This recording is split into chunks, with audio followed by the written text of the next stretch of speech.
Bismillahirrahmanirrahim. Assalamualaikum warahmatullahi wabarakatuh. Innal hamdalillah nahmaduhu wa nasta'inuhu wa nastaghfiruh wa na'udzu billahi min shururi anfusina wa min sayyiati a'malina. Man yahdihillahu fala mudilla lahu wa man yudlil fala hadiya lahu. أشهد أن لا إله إلا الله وحده لا شريك له وأشهد أن محمدا عبده ورسوله لا نبي بعده اللهم صل وسلم وبارك على النبي الكريم محمد صلى الله عليه وسلم وعلى آله وأصحابه ومن تبعهم بإحسان إلى يوم الدين اللهم علمنا ما ينفعنا وانفعنا بما علمتنا وزدنا علما. Ikhwani wa akhwati rahimani Allah wa iyyakum. Alhamdulillah, kita kembali bersyukur kepada Allah Jalla Jalaluhu, di mana Allah Subhanahu wa taala hingga detik saat ini masih mempercayakan kepada kita, menganugerahkan dan menitipkan kepada kita nikmat iman, nikmat Islam dan nikmat kesehatan yang walaupun pada sebagian manusia terlihat dan terasa olehnya bahwa dirinya sedang tidak sehat, tapi sesungguhnya nikmat sehat pada anggota tubuhnya yang lain jauh lebih banyak daripada nikmat sakit yang ia alami. Maka seyogyanya kita senantiasa memuji Allah Subhanahu wa ta'ala dalam setiap keadaan kita, terlebih ketika kita dalam keadaan lapang, dalam keadaan sehat, dalam keadaan beriman, dan dalam keadaan kita bisa berubudiyah kepada Allah Subhanahu wa ta'ala. Hendaklah kita syukuri itu sebagai suatu nikmat anugerah dari Allah. La in syakartum la azidannakum wa la in kafartum inna 'adzabi lasyadid. Kalaulah kalian pandai bersyukur kepada Allah, maka Allah akan tambahkan nikmat itu. Tapi kalau kita kufur kepada Allah, maka Allah ancam kita dengan azabnya. Maka tak ada pilihan bagi kita ketika dihadapkan kepada kita nikmat-nikmat Allah selain mensyukurinya. Tidak ada pilihan bagi kita untuk mengingkari nikmat-nikmat Allah tersebut. Maka bersyukur kepada Allah adalah dengan cara membersihkan diri kita untuk menggapai qalbun salim, hati yang bersih, hati yang suci ketika kita menghadap Allah. Dan itu kita peroleh dengan ikhtiar kita di atas dunia ini sebagai seorang mukmin sebagaimana mestinya. Maka ikhwani wa akhwati rahimani Allah wa iyyakum. Pada kesempatan kali ini izinkan kami melanjutkan apa yang telah dimaktubkan oleh Syekhul Islam Ibnu Taimiyah rahimahullah di dalam kitab beliau Tazkiyatun Nafs. Telahlah sampai kita kepada halaman 55 dari kitab ini, di mana beliau rahimahullah mengatakan, fa'ibadullah al-mukhlasun la yughwihum syaitan. Hamba-hamba Allah yang ikhlas, mereka tidak akan sanggup disesatkan, tidak akan sanggup digoyahkan, tidak akan sanggup dikelirukan oleh yang namanya syaitan. Sebab mereka berada di atas asyrust, mereka berada di atas petunjuk Allah, di jalan yang lurus, hidayah dari Allah Subhanahu wa ta'ala. Maka kata beliau, al-ghayyu khilafu rushd. Kalimat al-ghay merupakan lawan kata dari kata ar-rushd. Apa itu ar-rushd? Adalah petunjuk. Maka syaitan tidak mampu memalingkan orang-orang yang dalam dirinya ada keikhlasan.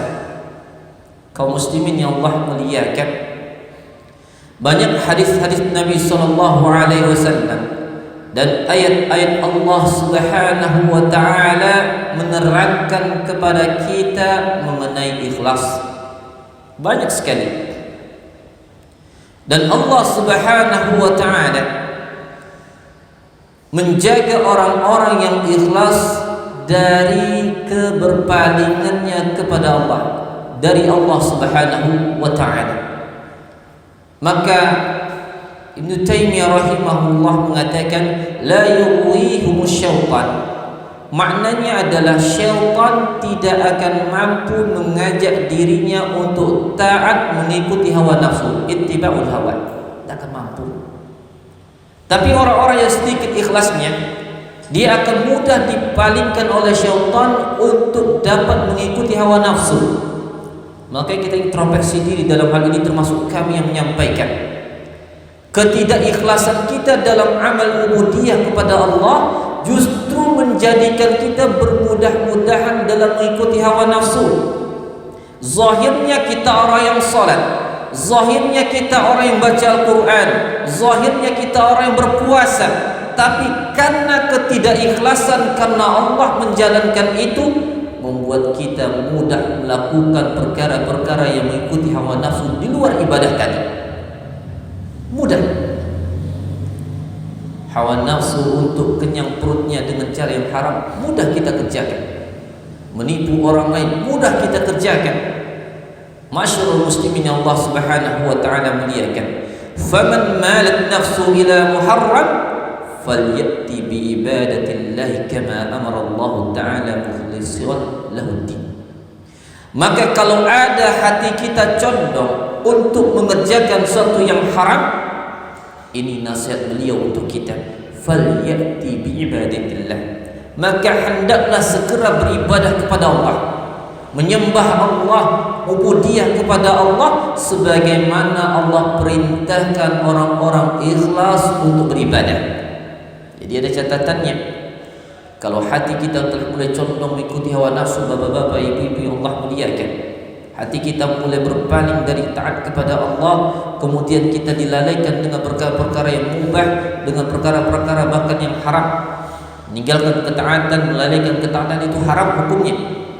Tapi hati kita biasa-biasa saja tatkala melakukan itu, maka nasihat Ibnu Taimiyah rahimahullah adalah hendaklah mulai segera beribadah kepada Allah sebagaimana Allah perintahkan orang-orang ikhlas untuk beribadah. Jadi ibadahnya itulah ibadah yang ikhlas. Karena boleh jadi tidak tercegahnya kita dari perbuatan haram tadi karena ketidakikhlasan dalam ibadah. Memang notabene kita orang yang beribadah, ketaatan kita lakukan, ibadah-ibadah kita kerjakan, jangankan yang wajib, yang sunnah pun kita jaga. Tapi hadirnya ikhlas yang minim dalam ibadah itulah yang menjadikan kita begitu gampang mengikuti hawa nafsu. Masyarul muslimin Allah muliakan, fa inna dzalika yasrifu anhu su' wal fahsya. Dikarenakan hal yang demikian itu akan mencegah seseorang dari perbuatan su', jelek, wal fahsya, dan keji. Ikhlaslah yang mencegahnya. Maka kalau kita ingin perhatikan kualitas pola hidup kita, maka mulailah perbaiki jika kita dapati dalam pola hidup kita tidak baik, kurang baik, tidak efisien, maka perbaiki terlebih dahulu kualitas ikhlas kita dalam ibadah. Itu dulu yang diperbaiki, Pak. Pola hidup yang semraut, ketaatan, ibadah solat yang terbengkalai, ibadah solat malam yang kita telah lama tidak lakukan, puasa sunnah yang berat kita kerjakan. Ini semua mungkin disebabkan adanya ibadah-ibadah yang banyak tidak ikhlasnya. Tidak ikhlasnya lebih banyak. Dakwah ikhlas, ibadah. Doa ibadah. Menghadiri majelis ta'lim ibadah. Bertutur kata yang baik kepada kedua orang tua, birrul walidain ibadah.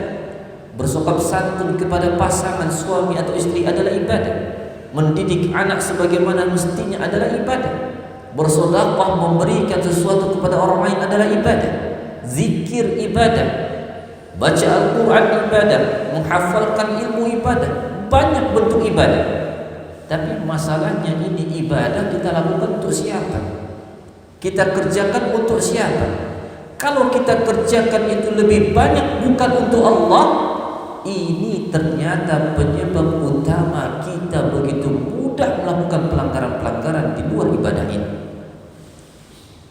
Ma'asyiral muslimin yang Allah Subhanahu wa taala muliakan. Sebab ikhlas akan memalingkan orang dari perbuatan buruk, perbuatan keji, perbuatan munkar. Wa ikhlasul din, ikhlas dalam beragama, kata Ibnu Taimiyah rahimahullah, yatadamman, mengandung beberapa hal. Pertama, khasyatahu, takut kepada Allah. Takut kepada Allah. Bagaimana mungkin orang itu dikatorkan dia memiliki ikhlas? Yang pertama adalah takutnya kepada Allah. Apakah takut kepada Allah selama ini hanya sebatas bacaan saja? Hanya sebatas mendengar saja? Hanya sebatas menyampaikan saja, tapi belum tumbuh dalam hatinya? Kalau itu yang terjadi, belum ikhlas namanya, Pak. Dia selama ini mendengar, bahkan menyampaikan, menghafalkan bahwa Allah memiliki azab dan dia takut kepada Allah, mengajak orang takut, tapi dia tak takut kepada Allah. Ini belum ikhlas. Indikator pertamanya hilang. Kita mendengarkan di majelis taklim takut kepada Allah, takut kepada rangkaman Allah, nerakanya Allah, tapi baru sebatas mendengarkan, belum tertancap kuat dalam hati kita. Ini indikator awal kurangnya ikhlas. Tapi ikhlas yang sesungguhnya muncul dengan adanya rasa takut kepada Allah. Dan ini yang kami sendiri menyampaikan, takut kepada Allah Subhanahu wa taala. Kita menyampaikan sesuatu, kita menasihati sesuatu, tapi kita pelaku utamanya. Waliyadu billah, kita berlindung kepada Allah dari sifat yang seperti ini. Maka kami mengharapkan doa para ikhwah, doa orang-orang saleh, doa orang-orang berubudiyah, doakan kami agar kami tetap istiqamah dalam Islam, dalam iman, agar kami terhindarkan dari kemunafikan dan kefasikan. Sebab orang yang pertama kali yang akan dituntut oleh Allah Subhanahu wa taala dan dicampakkan ke dalam neraka bukan peminum khamar, bukan pezina, bukan pembunuh, tapi orang yang pendai, orang pendakwah, mengajak orang lain kepada Islam, mengajak orang lain kepada taat pada Allah, tapi dia tak mengerjakan. Tapi kaum muslimin yang Allah Subhanahu wa taala muliakan, kalaupun dia menghindarkan dirinya daripada dakwah, padahal dakwah itu ada di pundak setiap muslim, maka sesungguhnya dia telah lari daripada tugasnya sebagai seorang muslim. Ad-dinu nasihat, agama itu nasihat. Kalau begitu saya tidak akan mengajak orang lain amar ma'ruf nahi munkar. Saya tidak akan ingatkan istri saya lagi, saya tidak ingatkan tetangga saya tidak akan ingatkan kerabat saya tidak akan ingatkan teman kerja saya tidak akan ingatkan orang-orang di sekitar saya. Kenapa? Takut saya nanti saya melanggar. Ini juga kekeliruan. Mestinya gimana?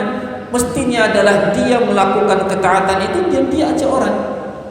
Kalau dia belum mampu istiqomah melakukan ketaatan, minimal dia pernah melakukan ketaatan itu. Masyaallah muslimin yang Allah Subhanahu wa taala menyatakan, rasa takut kepada Allah tidak akan muncul selama kita tidak mengenal Allah.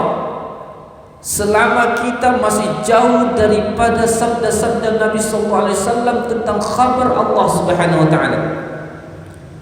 Hal ini yang menjadikan diri kita gersang daripada takut kepada Allah. Dan ternyata ketakutan kita kepada Allah itu butuh latihan. Butuh latihan. Yang terkadang seseorang seperti anak kecil yang sedang berlatih berjalan. Dia jatuh, dia bangun, dia jatuh, dia bangun lagi. Demikian mestinya. Hari ini kita ada kesempatan untuk melakukan dosa. Ada muncul rasa takut, ya Allah, aku takut padamu. Kita lakukan. Mungkin di kemudian hari dalam waktu yang tak lama kita melakukan dosa yang sama, hilang rasa takut, tapi takut lagi kepada Allah. Sebab rasa takut itu perlu latihan. Kaum muslimin yang Allah muliakan, ini indikator ikhlas yang awal, itu takut kepada Allah. Kemudian yang kedua, mahabbatuh, yatadamman mahabbatahu, mahabbatullah, mencakup cinta kepada Allah. Cinta bertemu Allah, cinta bersua dengan Allah. Memang setiap yang bernyawa akan mati dan akan kembali kepada Allah. Manusia dan jin akan mempertanggungjawabkan perbuatannya di sisi Allah Subhanahu wa taala. Tapi tidak semua manusia yang dapat bertemu dengan Allah, menatap wajah Allah. Tak semua manusia. Hanya orang-orang yang beriman, hanya orang-orang yang bertakwa saja yang diberikan nikmat oleh Allah untuk menatap wajahnya yang maha agung. Yang sekiranya seseorang mendapati nikmat itu, maka dia takkan lagi merasakan nikmatnya nikmat yang lain. Tak ada taranya ketika dia nikmat bertemu Allah Subhanahu wa taala. Tapi kaum muslimin yang Allah muliakan, bertemu dengan Allah itu ada ketentuan dan syaratnya. Takwa kepada Allah, cinta kepada Allah. Maka Allah mengatakan, "May yuti'ir rasul faqad ata'a." Siapa yang selalu taat kepada Rasul, itulah orang yang taat kepada Allah. In kuntum tuhibbunallaha fattabi'uni yuhibbukumullah wa yaghfir lakum dzunubakum. Kalau kau takut kepada Allah, kalau kau cinta Allah, ikuti aku, kata Nabi. Cintai aku, maka Allah akan ampuni dosa-dosa dan Allah akan berikan cintanya kepadamu. Ma'syiral muslimin yang Allah Subhanahu wa taala muliakan. Cinta kepada Allah itu kebutuhan, Pak. Dengan kita cinta kepada Allah, mudah-mudahan Allah pun mencintai kita. Banyak orang-orang yang bergelimpangan dengan harta, diberikan kemudahan dalam hidup, rezeki yang kasat mata dia sangat luas, tetapi itu semua tidak menjadikan diri cinta kepada Allah dan tidak menjadikan Allah cinta kepadanya. Dia tidak cinta kepada Allah dengan hartanya, sehingga hartanya itu dia habiskan justru jadi jauh dari Allah. Dia tidak cinta kepada Allah dengan ilmunya, justru dengan ilmu itu dia mendapatkan laknat Allah. Dia tidak cinta kepada Allah dengan orang-orang di sekitarnya, sehingga dengan adanya orang-orang di sekitar justru dia menjadi jauh dari Allah Subhanahu wa taala. Keras hati. Maka ma'asyiral muslimin yang Allah Subhanahu wa taala muliakan, hadirnya rasa cinta kepada Allah adalah bentuk kenikmatan tersendiri. Kalau kita belum merasakan, minta kepada Allah. Maka cinta kepada Allah indikator adanya ikhlas dalam beragama. Ketiga, wal ibadatu lahu wahdah, beribadah semata karena Allah. Ini maksud indikator yang ketiga. Dia beribadah semata karena Allah. Karena Allah Subhanahu wa taala. وهذا يكون مانعا لسيئات من الوقوع إذا كان تاما. Catatan dari beliau rahimahullah, apabila keikhlasan itu sempurna, maka keikhlasan yang sempurna berupa rasa takut, cinta dan ubudiyah semata karena Allah, ini yang mencegah seseorang untuk jatuh kepada perbuatan-perbuatan buruk. Tetapi kalau keikhlasannya itu kurang, maka dia akan jatuh kepada kemaksiatan, dan kemaksiatan tersebut kana mahiyan laha badal wuqu', boleh jadi akan menghapuskan kebaikan-kebaikan. Ma'asyiral muslimin yang Allah Subhanahu wa taala muliakan.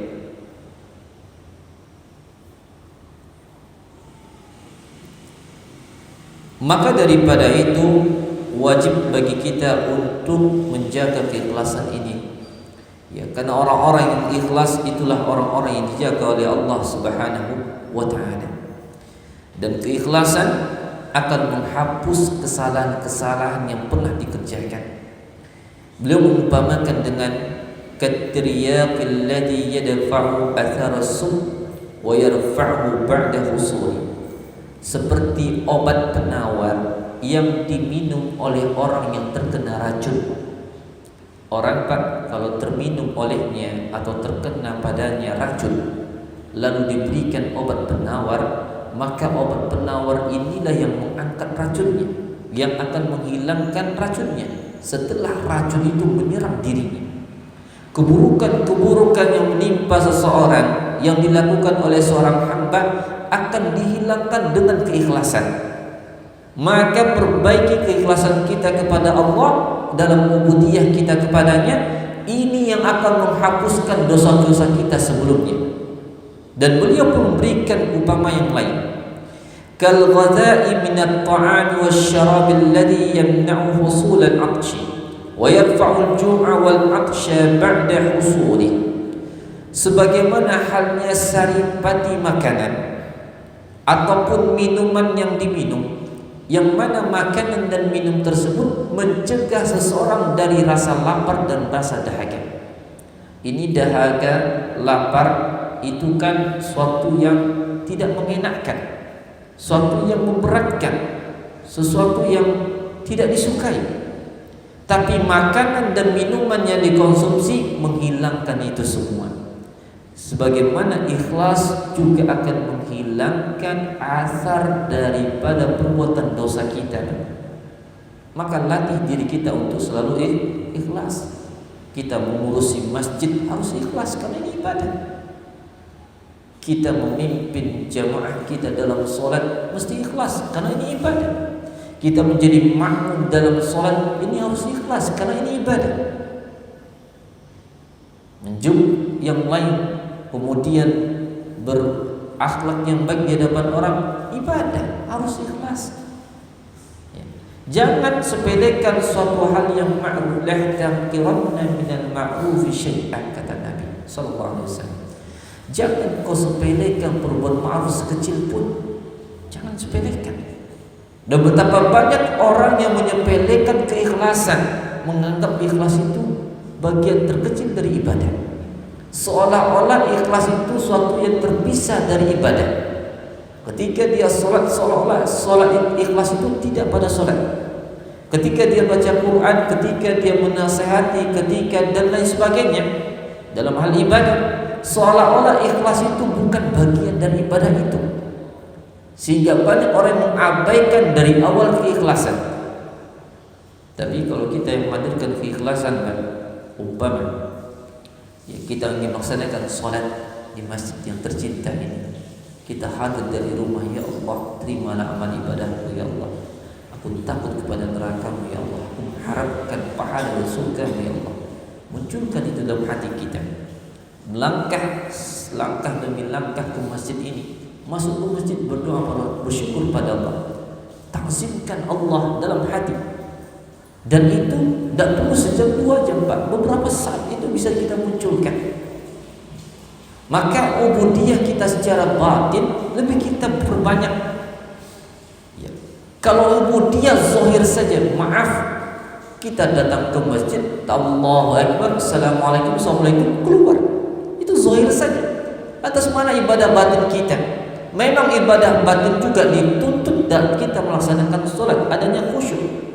Tapi kalau hanya itu, Pak, berarti kita ubudiyah kepada Allah hanya beberapa saat.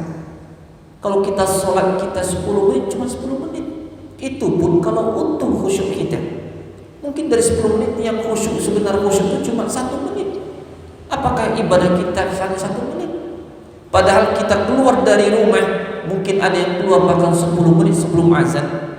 Kemudian setelah Assalamualaikum, Assalamualaikum, dia berzikir, mungkin ada yang 10 menit juga. Pelaksanaan 10 menit, 30 menit, 40 menit dia keluar dari rumah sampai pulang lagi. Lantas apakah ibadah cuma 1 menit saja khusyuknya? Sia-sia. Banyak yang terabaikan, banyak yang hilang. Tapi coba dari awal dia pasang niatnya dengan baik. Dia takut kepada Allah, takut neraka Allah, dia ta'zimkan Allah. Hadirkan dalam dirinya niat untuk mendapatkan ridho Allah Subhanahu wa taala. Ya Allah, selesaikan persoalan hidup kami ya Allah. Bimbing kami ya Allah, kami petunjuk-Mu ya Allah, kami ingin meniru Nabi-Mu ya Allah. Kami ingin seperti hidupnya orang-orang soleh sebelum kami ya Allah. Kami rindu seperti mereka ya Allah. Ya Allah, terima ibadah kami ya Allah. Hancurkan niat itu dalam ibadah kita, dalam langkah-langkah kita. Pasang niat itu. Maka insyaallah bobot ibadah kita akan lebih terasa beratnya. Bobot ibadah kita akan lebih terasa nikmatnya ketimbang maaf. Dan ini pun suatu hal yang tidak salah sebenarnya. datang ke masjid saja, kemudian dia sholat, dia pulang tanpa apa-apa yang dia niatkan. Ma'asyiral muslimin yang Allah Subhanahu wa taala muliakan, maka beliau mengumpamakan dengan makanan dan minuman yang menghilangkan rasa dahaga dan rasa lapar.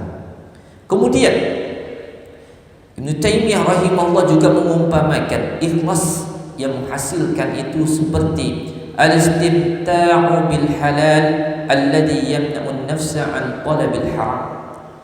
Bersenang-senangnya seorang suami dengan istrinya dan itu halal, dan ketika dia telah melampiaskan syahwatnya kepada istrinya, yamna'un nafsa an talabil haram, akan mencegah dirinya mencari yang haram.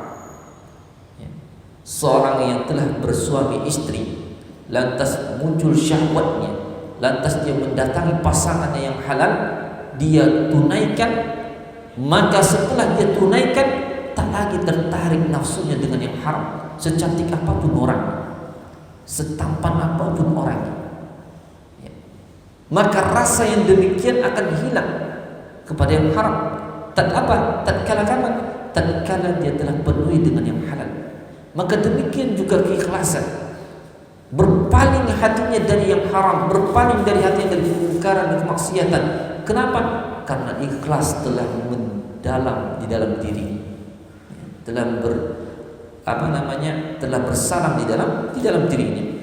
Wa idza hasala fiha talaba lidzalika man'u wa azal. Apabila itu telah dia dapatkan keikhlasan tadi dalam hal ibadah, maka datanglah ibadah itu sebagai pencegahnya.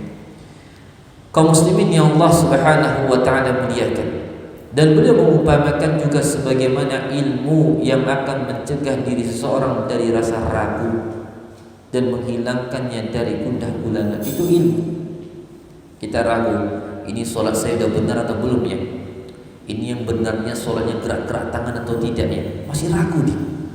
Ini takbirnya sebenarnya sesuai sampai telinga atau bagaimana ya? Ragu dia. Tapi setelah dia pelajari, dia ilmui, hilang keraguan. Maka seperti itu jugalah keikhlasan. Ketika ikhlas itu mendominasi dalam hal ibadahnya, hilang keinginannya untuk melakukan syahwat, untuk melakukan apa yang diinginkan syahwat, hilang seketika. Sebagaimana orang yang tadinya ragu, tapi dia mendapati ilmu, dia yakin, tenang dia. Begitu juga dengan ikhlas. Dan beliau mengumpamakan juga katibbil ladzi yahfazu as-sihha wa yadfa'ul marad. Sebagaimana obat atau kesehatan yang dapat menjaga seseorang dari rasa sakit. Seorang ya, kalau dia mendapati dirinya sakit, tak sehat, dia akan datang ke dokter. Dia akan minta resep dan dia akan mendapatkan obat dari sang dokter. Maka obat ini ya, dengan izin Allah Subhanahu wa taala akan mencegah orang itu dari sakit dan akan menjaga kesehatan. Maka ini beberapa perumpamaan yang beliau berikan kepada kita untuk menggambarkan pentingnya keikhlasan. Dan beliau katakan rahimahullah, wa kadzalika ma fi qalbi minal imani wa ibadillahi azza wa jalla yahfazu bi ashbahi ma yuqawwil iman wal ibadah. Demikian juga sesuatu yang ada di dalam hati kita berupa iman dan ubudiyah kepada Allah Subhanahu wa taala, ini akan terjaga dan juga akan dijaga dengan sesuatu yang mengikatkan iman dan ibadah. Jadi hati kita ini juga adalah bagian daripada zahir badan kita.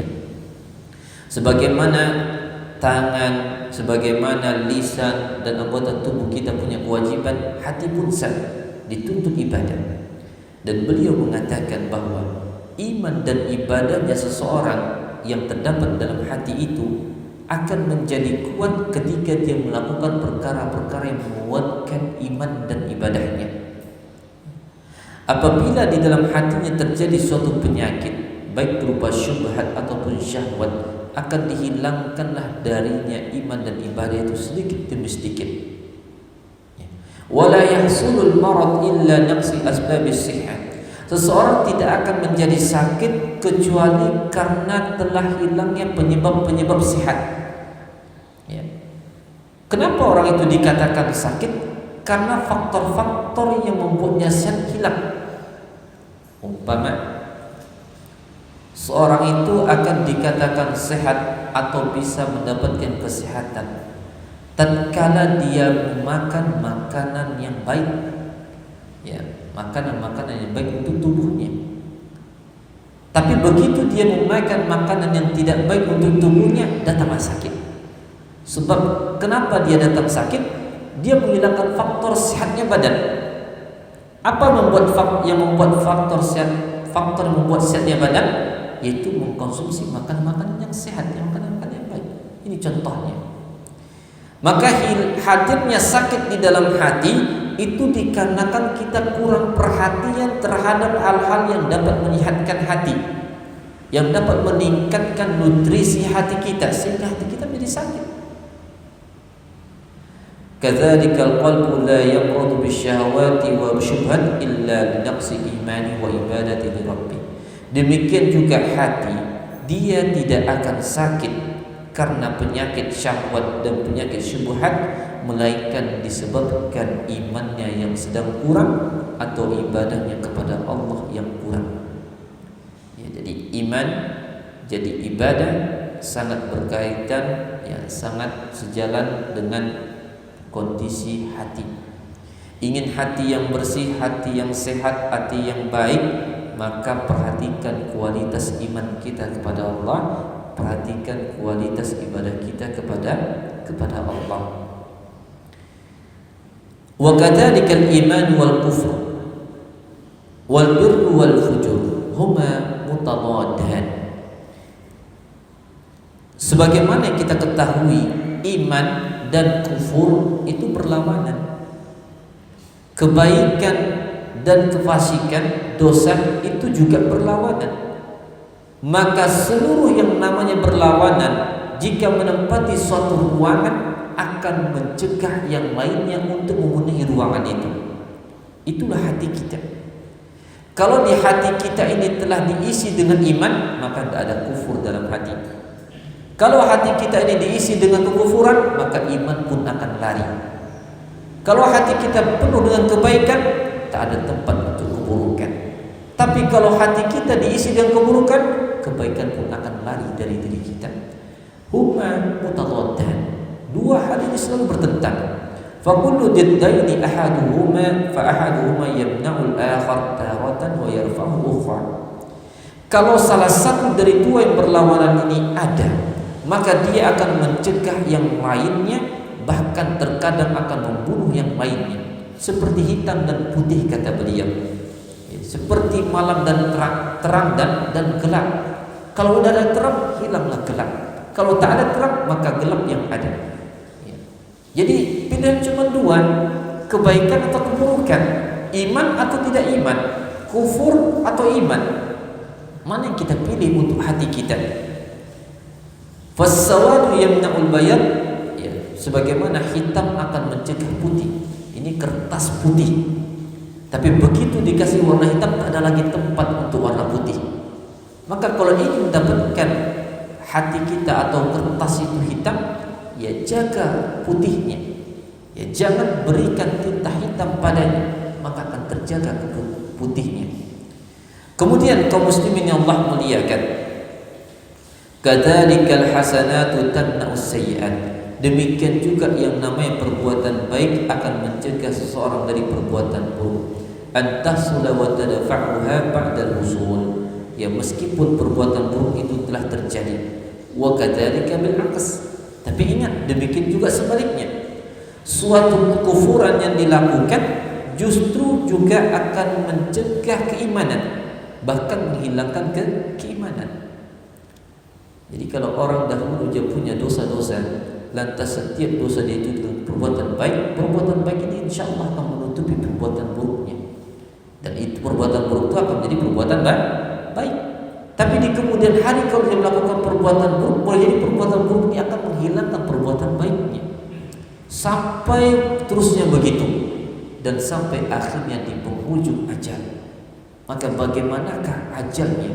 Bagaimanakah akhir kehidupannya? Apakah dia tutup dengan kebaikan atau justru keburukan? Kalaulah dia tutup dengan kebaikan, fa ni'mah, maka ini adalah nikmat. Karena boleh jadi kebaikan akhir yang dia lakukan menutupi dosa-dosa yang ada.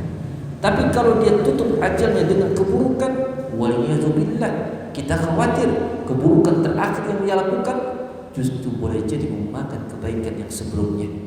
Maka kita mengharapkan dan selalu kita minta kepada Allah husnul khatimah, terutama dalam masalah ajal. Minta kepada Allah untuk dimatikan, diwafatkan dalam keadaan kita berbuat baik, berbuat taat kepada Allah Subhanahu wa ta'ala. Kaum muslimin yang Allah muliakan,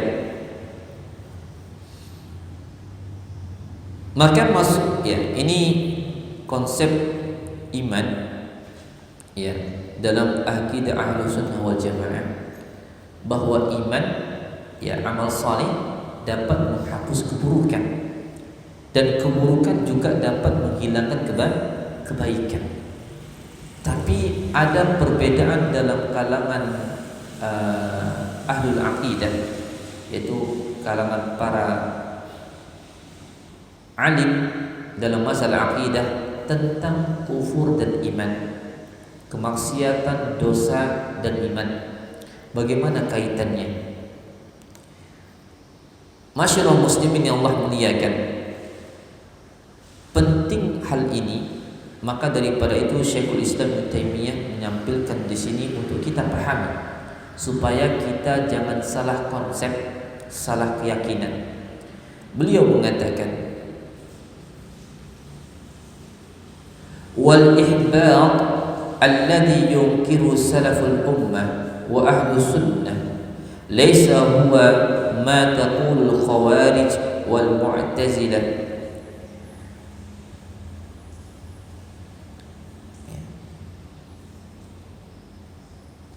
Adapun kata ihbat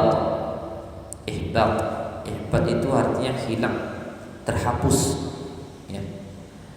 Adapun kalimat terhapusnya kebaikan, sebagaimana yang diingkari oleh salaful ummah dan ahlus sunnah, bukanlah terhapusnya kebaikan sebagaimana yang dipahami oleh orang-orang khawarij dan mu'tazilah. Apa yang dipahami oleh orang-orang khawarij dan mu'tazilah mengenai hilangnya kebaikan, terhapusnya kebaikan? Mereka mengatakan begini, anna sayyi'atal wahidatal kabirata tuhbitu jami'al hasanati hatta al-iman. Ini kesesatan.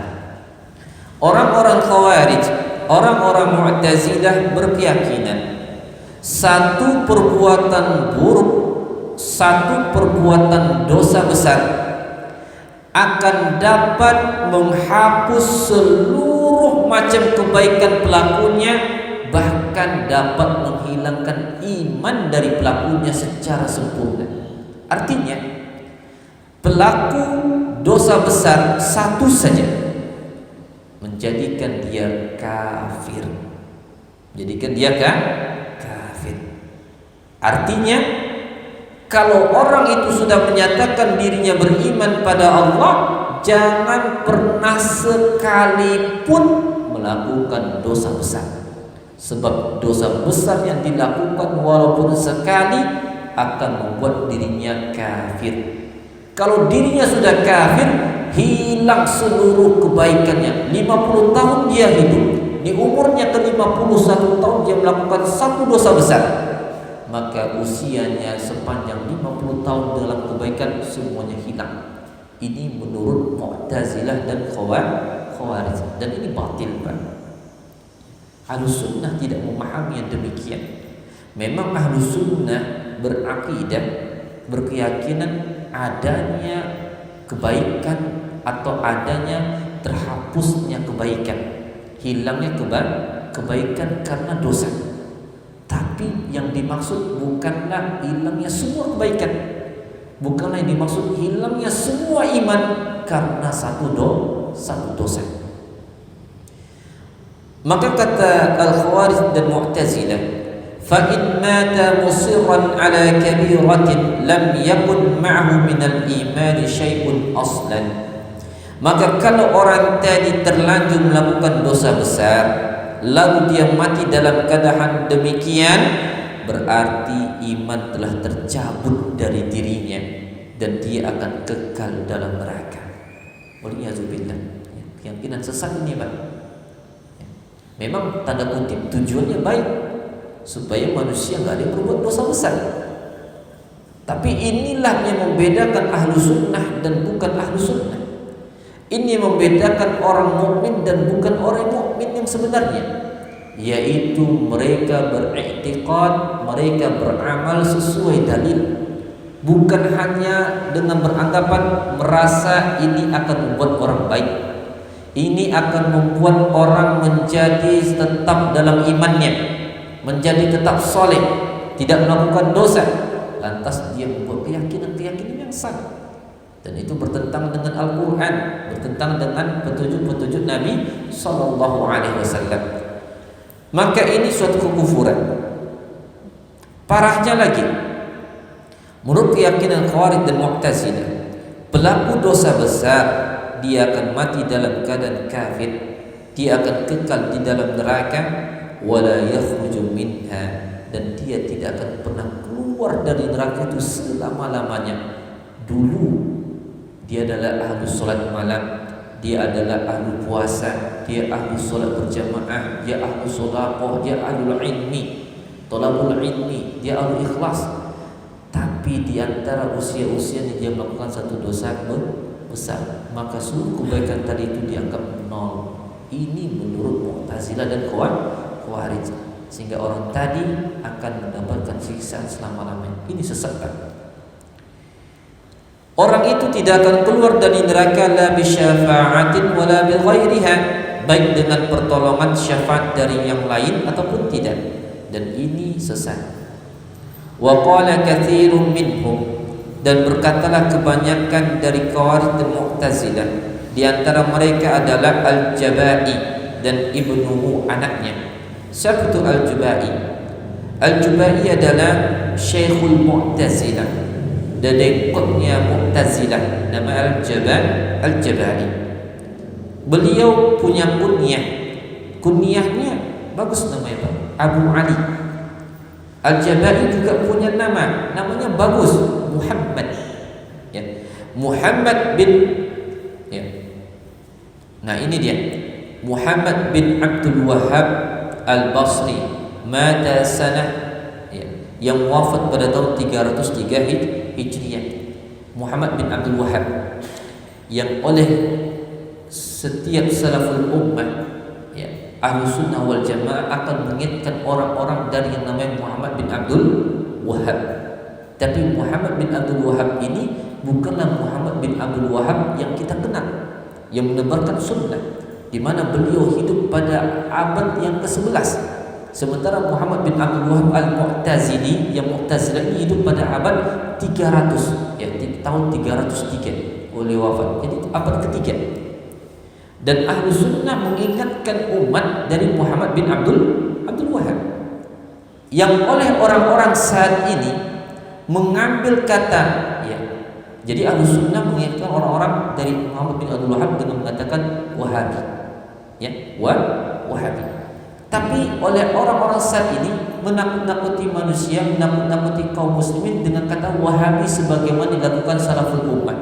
Bedanya, yang diingatkan oleh salaful ummah adalah Wahabi Muhammad bin Abdul Wahhab yang ini, ya, Syekhul Mu'tazilah ini.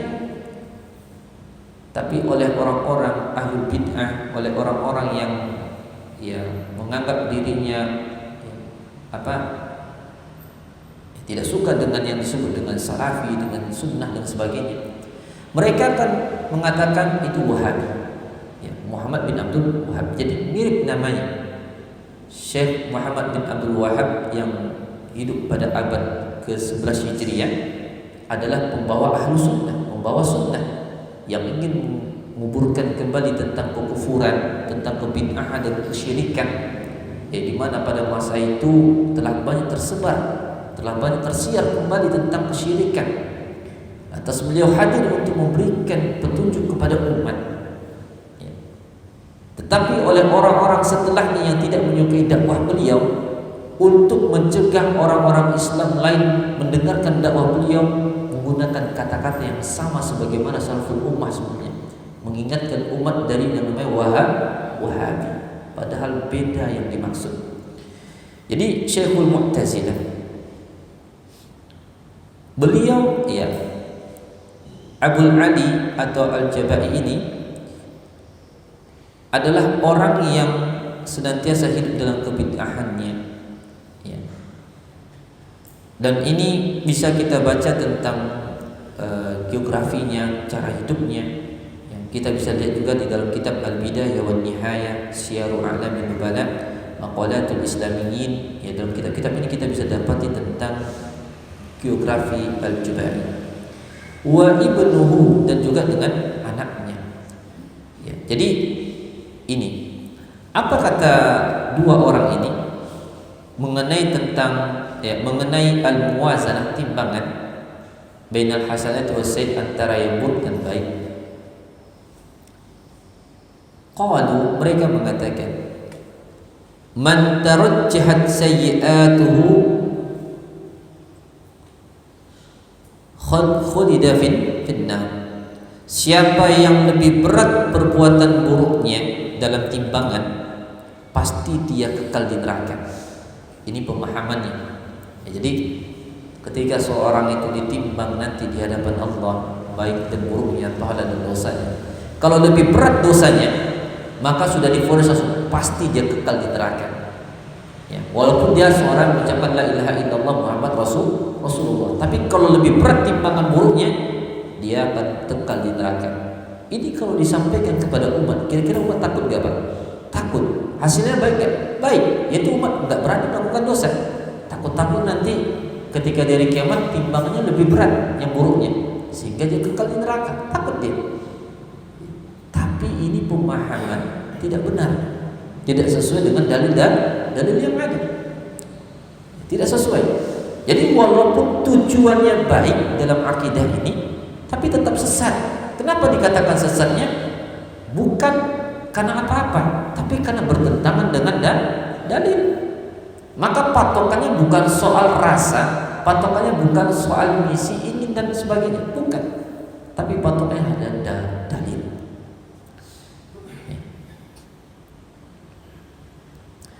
Wa ammal muwazanatu bila takhlid finnar. Adapun timbangan ya tanpa mengatakan dia kekal di neraka, memang benar dalam kalangan ahlu sunnah wal jamaah, akidah salafus salih. Ketika seorang itu ditimbang dan lebih berat dosanya, dia akan mendapatkan hukuman. Ya kalau tak meridhoinya, tak mengampuninya, dia akan mendapatkan hukuman. Dia akan masuk neraka. Tapi bila takhlid finnar, tapi dia tidak kekal di neraka. Tidak kekal. Ini yang membedakan antara kekal dan tidak kekalnya. Dan ini juga bukan menjadi alasan, peluang, dalih bagi orang untuk sesuka hatinya melakukan dosa. Gak apa-apalah saya lakukan dosa, toh nanti juga gak kekal. Saya masuk neraka juga nanti bakalan dikeluarkan ya. Maka keyakinan ini ya, atau pikiran-pikiran terlintas dalam dirinya seperti ini gak baik. Ini tidak baik. Masyaallah muslimin yang Allah Subhanahu wa taala muliakan. Maka kita kembali kepada keyakinan ahli sunnah wal jamaah. Wa minal ihdat, dan diantara bentuk pembahasan hilangnya amal, mattafaqal muslimun alaih, sebagaimana disepakati oleh seluruh kaum muslimin, ya tentang hilangnya amal. Apa yang disepakati oleh para kaum muslimin? Hubutul hasanati kulliha bil kufri, hilangnya, hancurnya, leburnya, sirnanya semua kebaikan yang dilakukan oleh seorang muslim tatkala dia kafir. Dengan kekufurannya itu maka hilang. Ini muttafaq alaih, ya disepakati semuanya, tidak ada yang ragu ya tentang persoalan hilang kebaikannya tatkala dia melakukan kekufuran. Fahada mimma ittafaqa alaihi an-nas, inilah yang disepakati di antara kesepakatan seluruh orang-orang alim, orang-orang yang ahlu sunnah wal jamaah. Anna riddatal lati yamutu sahibuha 'alaiha tuhbitul a'mala kullaha, bahwa kemurtadan yang dilakukan oleh seorang hamba dan dia mati atas kemurtadannya itu, dia mati dalam keadaan murtad keluar dari Islam, maka sudah suatu hal yang disepakati dan diyakini oleh ahlu sunnah wal jamaah akan hilang seluruh kebaikannya. Dia murtad, lantas dengan murtadnya itu dia mati dalam keadaan murtad. Maka kematiannya dalam keadaan murtad tersebut bisa dipastikan tidak ada amal soleh yang dia bawa satu pun di hadapan Allah. Tak dikeragui lagi, Pak. Justru kalau meragukan hal ini, ditanyakan pula keimanannya. Dan jelas-jelas si fulan ini murtad, bahkan dia nyata-nyata menyampaikan dirinya murtad. Ya, dirinya telah keluar dari Islam, dia celah Allah, dia celah Islam dan seterusnya. Nyata. Dalam waktu dengan nyata seperti itu kemurtadannya, dia wafat, mati, meninggal. Terus ada di kalangan kaum muslimin mengatakan, ya boleh jadi dia masuk surga juga, gitu ya. Maka ini kufur. Kenapa? Karena menyalahi akidah Ahlussunnah wal Jamaah yang dikatakan oleh Al-Qur'anul Karim. Allah Subhanahu wa taala mengatakan, "Wa may yartad minkum an dini fayamut wa huwa kafir faulaika habitat a'mal fid dunya wal akhirah wa ulaika ashabun nar hum fiha khalidun." Kata Allah, siapa yang murtad di antara kalian dari agamanya lalu dia mati dalam keadaan kafir, itulah orang-orang yang terhapus seluruh amal mereka di dunia dan di akhirat. Itulah penghuni neraka, mereka kekal di dalamnya. Ini firman Allah. Maka kalau ada yang meragukan orang yang mati dalam keadaan murtad keluar dari Islam, ya boleh jadi dia masuk surga, boleh jadi Allah ampuni. Maka dia berlawanan dengan dalil ini, ya, menentang dalil ini, mengkufuri dalil ini. Ya, masyaallah muslimin yang Allah muliakan. Maka itu pentingnya ilmu, ya, pentingnya menaruh akidah kita, membangun akidah kita atas dasar ilmu. Ya, bukan hanya soal rasa. Islam kalau hadir soal rasa, maka tidak akan ada had-had, itu tidak ada. Tidak akan ada had potong tangan. Ya.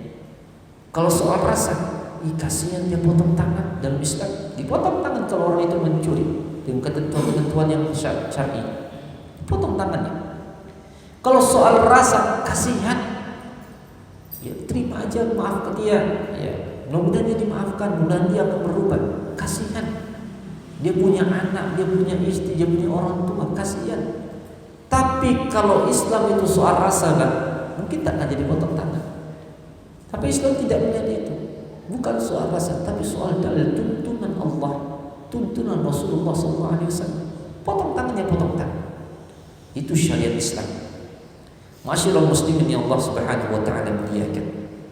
Dan Allah pun mengatakan, jadi itu suatu akidah kita, ya Pak. Kalau ada seorang yang murtad dan dia mati dalam keadaan murtadnya itu pasti masuk neraka, kekal di dalamnya. Ya. Tapi bukan berarti kita juga dimaksud dengan hal itu kita cerita orang lain itu orang ahli neraka, itu dia murtad ahli neraka. Tidak perlu lah, Pak. Ya. Tapi jangan dikeragui tentang persoalan ini.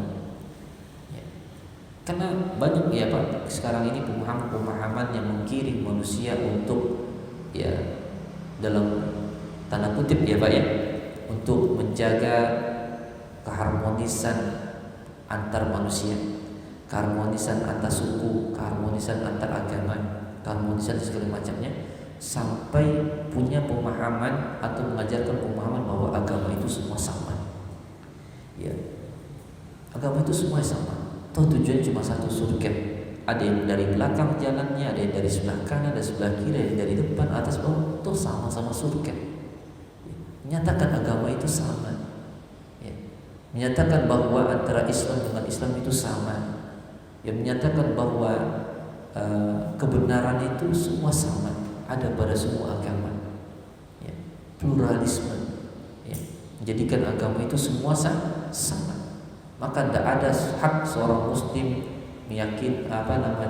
tidak ada hak seorang muslim untuk menyalahkan agama orang lain. Kita memang bukan mengatakan Ya, dalam Islam memang memiliki kebebasan dalam beragama. Ya, tidak ada pemaksaan dalam agama. Anda harus Islam, kalau enggak ada saya tebas. Tidak ada pemaksaan. Tapi bukan berarti tidak ada pemaksaan menjadikan kita tidak punya keyakinan, goyah keyakinan. Ya. Lakum dinukum waliyadin. Anda beragama dengan agama Anda, silahkan. Ya. Tidak ada pemaksaan dalam Islam. Silahkan Anda beragama dengan agama Anda. Tapi ingat, Anda punya konsekuensi ketika Anda beragama dengan agama Anda. Dan itu harus kita yakini, Pak. Jangan kita ragu pula dalam persoalan ini. Ya, kalau kita ragu dalam rangka untuk toleran, dalam rangka untuk dan lain sebagainya, ini berbahaya sekali, rusak akidah kita. Ya, tapi dalam hal ini kita punya sikap. Ya, itulah pentingnya ilmu, punya sikap. Ketika kita mengetahui ada orang yang berbeda agama, berbeda keyakinan dengan kita, bagaimana sikap kita sebagai seorang muslim? Apakah kita akan membom mereka, membunuh mereka? Apakah kita akan menjadikan mereka sasaran pembunuhan? Tidak seperti itu Islam, tidak seperti itu. Islam, ya, ketika seorang itu masuk Islam, kemudian dia belajar tentang Islam, maka dia yakini Islamnya itu. Dia bukan tunggu sampai walaupun dia mati dalam keadaan dibunuh, walaupun dia mati disiksa, dia tetap harus pegang teguh Islamnya. Tapi bukan berarti juga ketika seseorang demikian maka dia berbuat semena-mena terhadap agama lain. Tidak demikian. Biarkan mereka, ya, biarkan mereka. Hanya saja kalau Islam sudah mulai diserang, Islam sudah mulai disakiti, Islam mulai dicecoki ajarannya, akidahnya, nah ini perlu perlawanan, Pak. Ya, perlu perjuangan, dan itu jihad bagi kita. Allah katakan di dalam surah yang lain, "Wa may yakfur bil imani faqad habita 'amaluhu wa huwa fil akhirati minal khasirin." Siapa yang mengkufuri iman, maka telah hilanglah, sirnalah, hancurlah, pupuslah amalnya, dan dia di akhirat termasuk orang-orang yang merugi. Surah Az-Zumar ayat 65. Kemudian Allah pun katakan, "Walau asyraku lahabita 'anhum ma kanu ya'malun." Kalau mereka berbuat syirik, maka hilanglah, sirnalah dari mereka segala apa yang pernah mereka kerjakan. La in asyrakta la yahbatanna 'amaluk, kata Allah. Wahai Muhammad, kalau kau sekiranya berbuat syirik, amalmu akan rusak semuanya. Masyaallah muslimin yang Allah Subhanahu wa taala menyatakan, ini ihbat, ini kesepakatan ya Pak ya. Dalam rangka hilangnya kebaikan, kita yakin secara Ahlus Sunnah wal Jamaah benar adanya. Kebaikan itu dapat hilang dengan perbuatan dosa, tapi tidak semua kebaikan. Pelaku dosa besar dia akan mendapatkan hukuman, tapi tak dalam keadaan dia kekal di dalam neraka Allah Subhanahu wa taala. Dan keyakinan bagi kita, kalau ada orang yang murtad dari Islam atau tak beragama Islam dan dia mati dalam agamanya itu selain Islam, maka dia pun masuk neraka. Ini keyakinan. Ketika keyakinan ini kita pegang, bukan berarti kita tak toleran kepada yang lain, bukan berarti kita mencela yang lain, bukan berarti kita menjas yang lain. Tidak. Ya, setiap orang punya batasan-batasan, dan ini akidah kita. Ya. Hanya saja kalau akidah ini diperluas dengan pemahaman yang salah, maka itu baru suatu kekeliruan. Siapa yang mati dalam keadaan keluar Islam, dia mati dalam neraka, maka orang-orang di luar Islam wajib dibunuh. Ini dah yakin menyimpang. Wajib mereka dibunuh. Mereka wajib tak ada di atas dunia ini. Ini menyimpang. Ya, ini bukan yang dipahami oleh Ahlus Sunnah wal Jamaah. Fahadal ihbab muttafaqun alaih. Ya. Maka hilangnya suatu amal karena kekufuran itu semua disepakati. Wa dzakal ihbab mukhalifun li aqwali ashabati wat tabi'in wa immatid din. Akan tetapi hilangnya amal sebagaimana dipahami oleh Mu'tazilah dan Khawarij adalah pemahaman yang menyelisih perkataan sahabat, para tabi'in dan imam-imam yang empat. Masyaallah muslimin yang Allah Subhanahu wa taala muliakan. Beliau menyampaikan beberapa dalil lainnya menguatkan perkataan ini. Fa inna Allah dzakara fil Qur'ani hatta az-zani was-sariq wal-qadhif wa lam yaj'alhum kuffaran murtaddin habitin al-a'mal. Kata beliau rahimahullah, Allah menyebutkan di dalam Al-Quran had atau hukuman bagi pelaku zina, pencuri, ataupun orang fitnah wanita yang salihah. Namun Allah tidak menjadikan mereka dengan nama kafir. Allah tidak menyebut mereka dengan nama murtad. Allah tidak menyebut mereka dengan hilangnya aman. Tidak. Ya. Bahkan Allah tidak menyuruh manusia atau orang Islam untuk membunuh mereka. Apakah ada ketika orang itu berbuat zina lantas dibunuh? Tidak. Ada ketentuannya. Kapan dia dihad dengan had hukum rajam, kapan dia dilihat hanya dengan hukum cambuk. Ada ketentuan. Gak serta-merta. Kalau seandainya seorang pezina itu adalah kafir murtad, pasti disuruh bunuh. Sebagaimana orang-orang murtad dalam Islam dihukum bunuh. Ya. Tapi orang perbuat zina, minum khamar, atau memfitnah wanita-wanita salihah berzina, maka ini hanya diberikan had hukuman saja, tidak sampai kepada perintah bunuh. Maka dengan hal ini diketahui bahwa perbuatan-perbuatan tersebut tidak menghilangkan iman secara keseluruhan, hanya saja dia tercatat sebagai pelaku dosa besar. Wah, kalau gitu ringan dong. Ini bukan soal ringan kan? Ya, karena terlalu berat memvonis seseorang dengan kata kafir. Ya. Anda kafir, dia kafir, terlalu berat kan? Sebab kalimat yang dilontarkan itu akan naik ke langit dan itu akan dipulangkan lagi ke bumi. Kalau tidak berpulang kepada orang yang dikatakan, dia akan berpulang kepada orang yang mengatakan. Berat kan? Ya, berat. Dan kita pun tidak ditugaskan untuk mengatakan itu. Tugas kita adalah pertama, selamat, pastikan diri kita selamat. Anfusakum, pastikan dirimu selamat.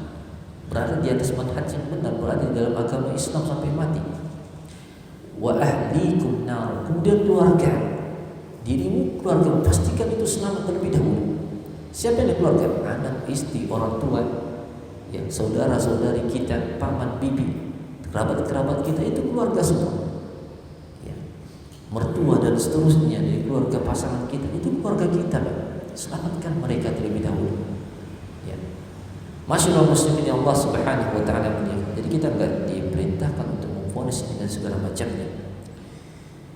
Wal munafiqun lam yakunu yuzhiruna kufrahum.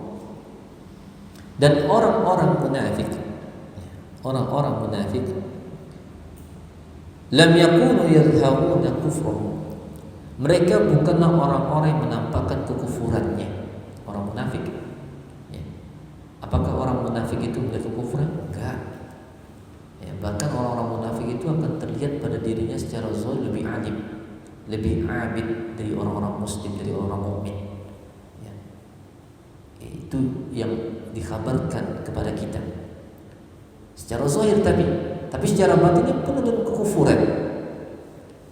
Falau kana al-qadfu was-sariqa waz-zina kufran wajaba qatlu sahibi idza lam yatub. Wal Quran lam ya'mur illa bil jiddi awil qat'i.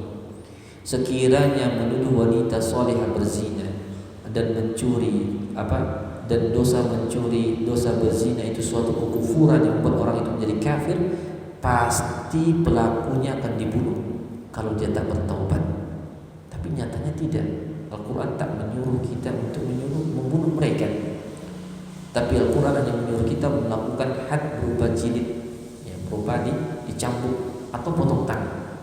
Dan Nabi SAW juga perintahkan para sahabatnya untuk tetap menyolatkan orang yang berkhianat dalam masalah ghanimah. Ya. Pada suatu ketika Nabiullah Muhammad SAW, ada seseorang pada masa Nabi ada seorang yang wafat dari Bani Juhainah yang wafat pada hari Khaybar, pada perang Khaybar. Maka hal ini disebutkan kepada Rasulullah SAW dan Nabi memerintahkan sahabatnya, solatkan sahabat kalian itu. Ketika mendengar kata ini, para sahabat mulai berubah muka mereka. Nyolatan si fulan ini, dia perang di pada masa-masa Khaybar, terbunuh. Lantas disuruh disolati oleh Nabi SAW. Berubah wajah para sahabat. Ketika Nabi melihat wajah mereka berubah, falamma ra'a ma bihim, Nabi mengatakan, inna sahibakum budda minal ghanimah. Ya. Tetaplah kalian solatkan sahabat kalian ini meskipun dia telah berkhianat dalam masalah ghanimah. Nabi tahu, ya, tapi tetaplah solatkan. Jadi para sahabat bilang, masa kita nyolatin dia udah berbuat dosa wahai Rasulullah. Dia udah mengambil ghanimah, dia berkhianat dalam masalah ghanimah. Dia wafat, kita doakan, tapi tak terucapkan oleh lisan-lisan sahabat. Dan Nabi memahami itu. Dan Nabi tetap mengatakan, solatkan mereka, solatkan dia, meskipun dia melakukan dosa berupa berkhianat dalam ghanimah. Nah, berkhianat dalam masalah ghanimah itu dosa besar. Seandainya pelaku dosa besar itu kafir, murtad, tidak mungkin Nabi menyuruh kita, sahabat menyolatkan si pelaku tersebut. Ya, karena menyolatkan orang kafir dosa, mendoakan orang yang mati dalam kekafiran adalah dosa menurut Ahlussunnah wal Jamaah, dan ini dituntut oleh pada Nabi SAW. Maka Nabi tetap perintahkan para sahabat untuk mensolatkannya. Masyaallah muslimin yang Allah muliakan, sedikit lagi, wa ala qatili nafsi, begitu juga dan orang bunuh diri, ya, orang yang membunuh diri. Diriwayatkan oleh Jabir bin Samurah bahwa Nabi SAW pernah didatangkan kepada seorang laki-laki yang membunuh diri bil misqas, ya, dengan suatu benda tajam. Ya. Kemudian falam yusalli alaih, kemudian Nabi tidak mensolatkannya. Nabi tidak mensolatkannya. Maka dalam hal ini, ya, dikatakan bahwa wala qatili nafsi, dan bagi orang yang bunuh diri, walau kanu kuffaran aw munafiqin lam tajzi salat alaihim, bagi orang yang bunuh diri, mati dalam keadaan bunuh diri, ya, sebagaimana hadis yang Jabir bin Samurah, orang yang mati dalam keadaan bunuh diri, walau kanu kuffaran aw munafiqin, sekiranya mereka itu adalah orang-orang kafir dan orang-orang munafik, lam tajuz shalah alaihim, mereka tak boleh disolatkan. Ya. Fa'ulima annahum la yahbat imanun kulluh, maka ini diketahui bahwasanya, ya, iman mereka tidak hilang seluruhnya. Ya. Dari kalangan kafir, kalau ada orang mati bunuh diri, ya, ini bukan jihad, ya, bukan jihad. Dalam kali kita Ahlussunnah, bunuh diri itu bukan jihad. Maka kalau ada orang mati yang demikian, kaum muslimin yang Allah Subhanahu wa taala muliakan, ya, dalam keadaan kafir, dia mati dalam bunuh diri, maka tidak boleh kita menyolatkannya. Sabata fi sahih, dalam kitab sahih ditetapkan bahwa Nabi SAW mengatakan bagi orang yang peminum khamar, ya, kullama utiya bi ilaihi haddahu fala'anahu rajulun, ya, ada seseorang yang minum khamar, dan ketika dibawa kepada Nabi dan ditegakkan had kepadanya, orang lain pernah melaknat orang tersebut. Nah, ini peminum khamar, dia bertobat, datang kepada Nabi, kemudian ditegakkan had padanya. Lantas orang yang melihat mencela orang itu. Apa kata Nabi? La tal'anhu fa innahu yuhibbullah wa rasulah. Jangan kau laknat dia, jangan kau cela dia, meskipun dia peminum khamar, karena sesungguhnya dia mencintai Allah dan Rasulnya. Dia mencintai Allah dan Rasulnya. Dan bagaimana mungkin cinta Allah dan cinta Rasulnya itu, ya, membuatnya itu kafir? Tidak. Ya. Cinta kepada Allah dan cinta kepada Rasulnya merupakan cabang iman yang paling agung. Maka diketahui dari hal ini bahwa meminum khamar tidak menghilangkan seluruh iman, hanya menghilangkan sebahagiannya saja. Kita tuntaskan sedikit, Pak, beberapa baris lagi. Dan ditetapkan dari Nabi SAW min wujuhi katsirah, dari riwayat yang banyak, bahwasanya akan dikeluarkan dari nerakanya Allah orang-orang yang di dalam hati mereka ada terdapat iman, meskipun sebesar zarrah. Meskipun iman mereka semua iman yang hanya sebesar zarrah, mereka akan dikeluarkan dari api nerakanya Allah Subhanahu wa taala. Walau kana imanuhum kullu qad habita lam yakun fi qulubihim syai'un minhu wa lam yakhruju. Dari dalil ini kita pahami, seandainya manusia tentu dikatakan sedikit imannya sebesar zarrah, artinya dia melakukan dosa banyak sekali dosanya. Maka dari ini dipahami, seandainya dosa-dosa tersebut itu menghilangkan iman, pasti mereka tetap di neraka dan kekal. Ya nggak mungkin dikeluarkan, ya, tidak mungkin dia dikeluarkan. Tapi nyatanya tidak. Walaupun mereka melakukan banyak dosa dan segala macamnya, tapi tetap ada iman dalam hatinya, maka dosa tadi tidak menghilangkan iman, sehingga dengan itu dia pun akan dikeluarkan dari neraka Allah. Dalam hal ini kita tutup dengan sebuah firman Allah Subhanahu wa taala surah Fatir ayat 32. Allah katakan, "Tsumma awrasna al-kitaba alladziina istafayna min ibadina faminhum muqtasidun wa minhum zalimun li nafsihi wa minhum sabiqun bil khairat." Kemudian kami wariskan kitab ini kepada orang yang kami pilih di antara hamba-hamba kami. Di antara hamba-hamba kami itu ada orang yang di pertengahan, ada orang yang zalim kepada dirinya, dan ada orang yang bersegera berbuat baik. Maka istinbatul ahkam, pengambilan hukum dari dalil ini adalah faja'alahum minal mustafain. Ada orang-orang yang kami pilih, dan di antara orang yang dipilih Allah Subhanahu wa taala ternyata ada orang yang zalim pada dirinya. Ya. Ma'a zulmihim li anfusihim. Dia zalim pada dirinya. Dan sekiranya dosa itu menghapus seluruh iman, maka Allah tidak akan memasukkan kata orang yang zalim pada dirinya sebagai hamba-hambanya. Tapi Allah tetap mengatakan ada orang diberi Alkitab, ya, diberikan perintah, diberikan larangan, tapi dia zalim pada dirinya. Apa betul zalim dia pada dirinya? Dia tabrak itu semua. Perintah dia tak lakukan, larangan dia langgar. Maka ini zalim pada dirinya. Tapi meskipun demikian Allah tetap menyebutnya ibadina, hamba-hamba kami. Ini menandakan bahwa dia tetap beriman, bukan kafir. Masyarul muslimin yang Allah Subhanahu wa taala muliakan. Ya, maka ini diantara pembahasan kita pada kesempatan kali ini, ya, sebagaimana dimaktubkan oleh Syekhul Islam Ibnu Taimiyah. Alhamdulillah kita telah sampaikan dari halaman 55, dan insyaallah kita akan lanjutkan pada halaman 59 biidznillah pada pertemuan berikutnya.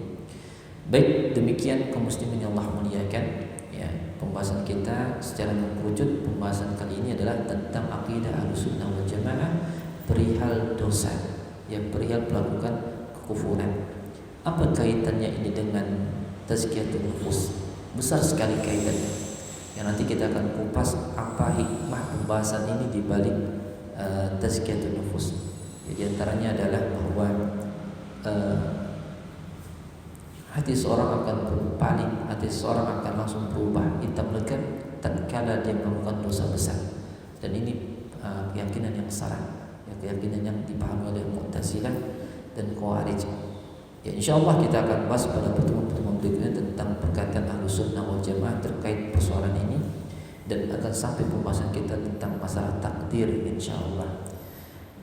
Taib, kaum muslimin yang Allah muliakan, ya, demikian juga karena waktu juga yang telah batasi kita. Mudah-mudahan pertemuan kita ini ada manfaatnya, ada faedahnya. Ya, seminimal-minimalnya adalah kita mendapatkan keberkahan kemudian insya Allah dengan duduk kita di majelis ini. Ya, walaupun keluar dari majelis ini tidak seluruhnya diingat, tapi bermunajatlah kepada Allah setelah bermajelis ini, karena sesungguhnya kita setelah melakukan ibadah taqarrub kepada Allah dengan majelis ini. Mudah-mudahan Allah terima setiap amal yang kita lakukan semata karena Allahumma amin. Barangkali ini yang kami sampaikan kurang dan terlebih mohon dimaafkan. Aku qouli hadza. Terima kasih atas perhatiannya. Wassallallahu ala nabiyyina Muhammad wa ala alihi wasallam. Subhanakallahumma wa bihamdika asyhadu an la ilaha illa anta astaghfiruka wa atubu ilaik. Walhamdulillahirabbil alamin. Assalamualaikum warahmatullahi wabarakatuh.